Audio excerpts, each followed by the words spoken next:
Welcome back to the channel.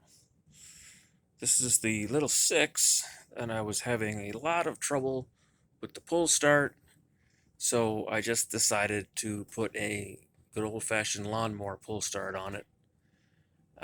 It's a $50 motor. I can't justify spending $100 for a spring. Tried to fix the old one. It's just not working. So I thought, okay, let's just do this. The hood, it's just fastened to the hood. It's very solid.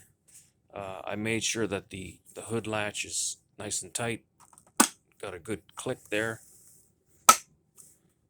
Very tight. Seems to work okay.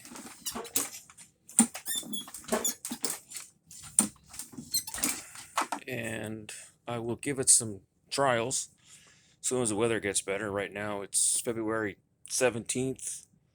Very cold up in Canada. Uh, doesn't look that bad.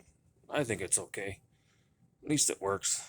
So it will be very, very good if it works out. Thanks for watching. Bye.